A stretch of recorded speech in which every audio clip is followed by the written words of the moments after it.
Assalamualaikum. Saya nak ceritakan sinopsis berkaitan filem Khurafat. Baiklah, sinopsis berkaitan filem Khurafat ni di mana seorang lelaki yang bernama Johan yang mencintai seorang perempuan yang bernama Ana. Kemudian cintanya ditolak, membuatkan si Johan ni berjumpa dengan bomoh untuk meminta minyak pengasih. Kemudian Johan pun menggunakan minyak pengasih kepada Ana. Kemudian setelah berlaku percintaan mereka seberapa lama, Ana pun membuat perkara yang tidak disukai oleh Johan. Kemudian Johan pun meninggalkan anak dengan niat nak bertaubat. Johan berjumpa dengan seorang lagi perempuan yang bernama Aisyah. Kemudian setelah berjumpa dengan Aisyah, Ana ni jadi frust dan stres sehingga membunuh diri. Kemudian Johan pun dapat tahu perkara tersebut. Johan berasa simpati, ingin menguruskan mayat si Ana tersebut. Dalam perjalanan untuk menghantar mayat si Ana ni, Johan telah berlaku aksiden. Johan telah berlaku aksiden menyebabkan Johan dihantarkan ke hospital. Itu antara sinopsis berkaitan filem Khurafat. Amalan Khurafat dalam cerita Khurafat ini adalah antaranya Johan bertemu dengan bomoh untuk mendapatkan minyak pengasih bagi menggapai hajatnya, iaitu memiliki anak.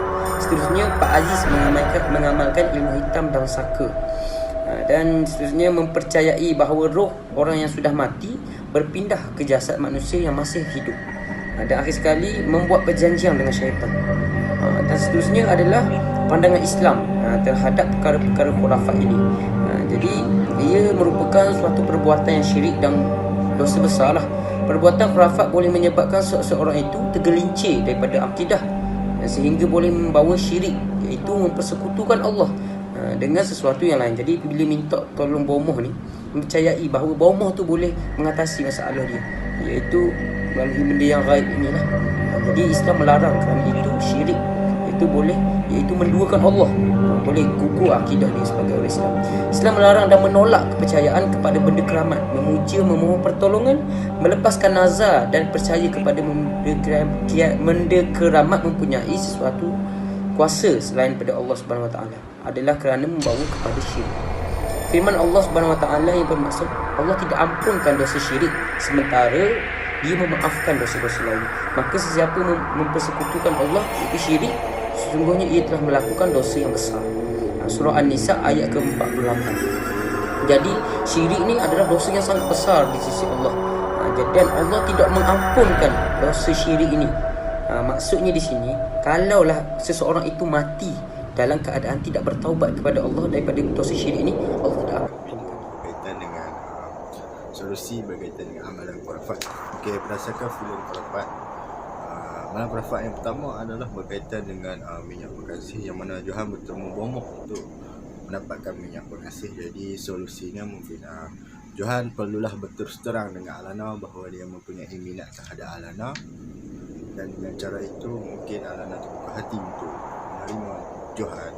Yang kedua, amalan yang kedua adalah berkaitan dengan Pak Aziz yang mana mengamalkan ilmu hitam dan saka. Dan solusi untuk isu ini adalah kita sebagai hidup bermasyarakat ini, kita perlulah memantau apa yang berlaku di sekeliling kita, dan kita perlulah memainkan peranan penting untuk memberi kesedaran kepada para pengamal ilmu hitam bahawa apa yang diorang amalkan adalah benda yang salah di sisi agama.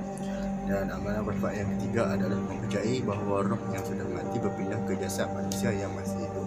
Solusinya adalah dengan bahawa kita perlu melatih diri kita untuk menyadari bahawa Allah Subhanahu Wa Taala telah menetapkan ajal seseorang itu sejak dari azali lagi.